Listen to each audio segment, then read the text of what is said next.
की वंदनीय हिंदू हृदय सम्राट शिवसेना प्रमुख स्वर्गीय बाळासाहेब ठाकरे साहेबांचे ज्वलंत हिंदुत्वाचे विचार उबाटाने सत्तेसाठी 2019ला बाजूला ठेवले।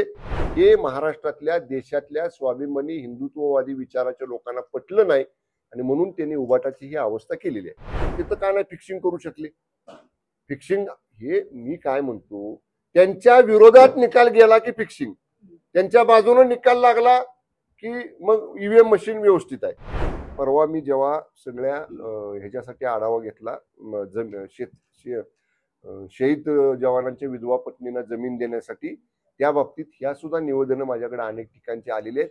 तर पोलीस विभागामध्ये हे आहेच आहे, पण तरी सुद्धा जर ती अंमलबजावणी होत नसेल तर माननीय गृहमंत्र्यांच्याशी मी बोलतो। दुसरा प्रश्न आपला राष्ट्रवादीचा होता मगाचा, तो त्यांना तोच उत्तर आहे ना। आता राष्ट्रवादीचा अंतर्गत प्रश्न आहे, त्यांचा अधिकृत स्टेटमेंट येऊ द्यात। त्यांचं अधिकृत स्टेटमेंट आलं की आम्ही अधिकृत त्याच्यावर बोलू। सत्तेतून 2 वर्ष झाले, अजून पण जनतेमध्ये संभ्रम आहे की खरी शिवसेना कोणती, आणि एक साईडला तिकडे उद्धव ठाकरे म्हणतात की मुंबई म्हणजे शिवसेना म्हणजे मुंबई। यावर तुमचं मत काय? आता मला सांगा ताई, आपण लोकशाही देशामध्ये वावरतो, देशामध्ये लोकशाही आहे, घटनेला मानतो आपण। घटनेनुसार पार्लमेंटचं काम ते गावातल्या ग्रामपंचायतीचं काम, परमपूज्य डॉक्टर बाबासाहेब आंबेडकरांनी जी घटना, डॉक्टर बाबासाहेब आंबेडकर साहेबांची घटना आपल्याला दिली त्याच्या अधीन राहून करतो। घटनेनं कोर्ट नेमलेत, घटनेनं निवडणूक आयोग नेमलाय, त्याचा निर्णय झाला शिवसेनेचं चिन्ह कुणाला, नाव कुणाला, आणि त्याच्यापेक्षा पुढे लोकशाहीमध्ये लोकांच्या मताला महत्व आहे ना। मतदान करून महाराष्ट्रातल्या मतदारांनी 80 पैकी 61 जागा शिंदे साहेबांच्या नेतृत्वाखाली शिवसेनेच्या निवडून दिल्या, आणि उबाटाने 100 का काय जागा, 80-90 जागा, 91 जागापेक्षा जास्त 100 जागा लढल्या, आणि त्यांच्या 13 का 14 आले। लोकशाहीमध्ये दूध का दूध पाणी का पाणी महाराष्ट्रातल्या मतदारांनीच करून दाखवले ना, मग आता आणि काय सत्य व्हायचं त्याच्यात? त्यामुळं नाहक ज्यांना लोकांनी नाकारले, मी आज स्पष्ट सांगतो, उबाटाला लोकांनी जे नाकारलं त्याचं कारण एकच आहे की वंदनीय हिंदू हृदय सम्राट शिवसेना प्रमुख स्वर्गीय बाळासाहेब ठाकरे साहेबांचे ज्वलंत हिंदुत्वाचे विचार उबाटाने सत्तेसाठी 2019ला बाजूला ठेवले। ज्या काँग्रेस बरोबर आदरणीय स्वर्गीय बाळासाहेब ठाकरे साहेबांचं कधीच पटलं नाही, त्या काँग्रेस बरोबर सत्तेत गेले। हे महाराष्ट्रातल्या देशातल्या स्वाभिमानी हिंदुत्ववादी विचाराच्या लोकांना पटलं नाही आणि म्हणून त्यांनी उबाटाची ही अवस्था केलेली आहे। ओके, एक शेवटचा प्रश्न, राहुल गांधींनी विधानसभेच्या निवडणुकांवर मॅच फिक्सिंग असा एक आरोप केलाय।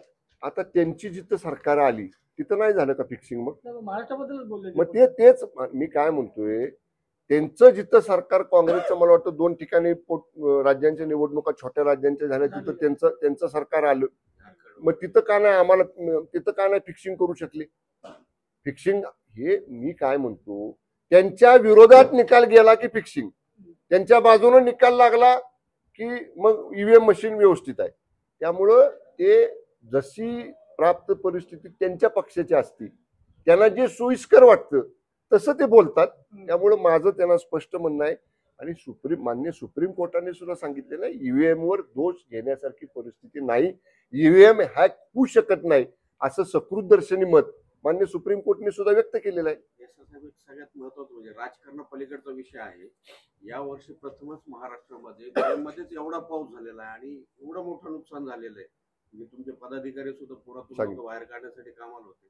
राज्य स्तरावर याच्यावर काही निर्णय झालेत का? काय या संदर्भामध्ये पाठीमागच्याच कॅबिनेटमध्ये मंगळवारी मागच्या जी कॅबिनेट बैठक झाली त्या बैठकीमध्ये तात्काळ 3 लोकांची प्रत्येक फील्डवर, कृषी विभाग, महसूल विभाग आणि ग्रामीण विकास विभाग, या 3 विभागांच्या अधिकाऱ्यांच्या फील्डवरती टीम पाठवण्याचा प्रत्येक जिल्हाधिकाऱ्याला आदेश दिलेला आहे। प्राथमिक अहवाल नुकसानीचे आपण मागवलेले आहेत, आणि आपण म्हणताय तसं पाणी एवढं मोठं आलं की लोकांना मशागती करून ठेवलेली रानं पेरण्यासाठी ती वाया गेलेली आहेत। आता मशागती दुसऱ्यांदा कराव्या लागतील, पण जोपर्यंत जमिनीचा ओलावा कमी होत नाही, जमिनीत आमच्याकडे उपळे म्हणतात, खालनं पाणी येतं त्याला, तुमच्याकडे काय शब्द प्रयोग आहे मला माहिती आहे, आमच्याकडे उपळे फुटलेत खालनं, इतकं पाणी जमिनीमध्ये आहे। सोशल मीडियाच्या भाऊ गर्दीत विश्वासार्हतेने चकाकणारे नाव म्हणजे लेट्सअप मराठी। नाही, सगळ्यांना, सगळ्या नागरिकांना ती स्पीच, ती right लेट्सअप आहे. वरील मुलाखती म्हणजे विचारांचा खजिना. त्यानंतरच्या निवडणुकीमध्ये मला सोडून गेले. बातम्या केवळ वस्तुस्थिती सांगणाऱ्या, न प्रोपगंडा, फक्त जनतेचा अजेंडा. क्योंकि आने वाला कल जाने वाला है, जाने वाला कल आने वाला है. राजकारण, मनोरंजन असो की क्रीडा क्षेत्र, महाराष्ट्राची स्पंदने संवेदनशीलतेने टिपणारे माध्यम म्हणजे लेट्सअप मराठी.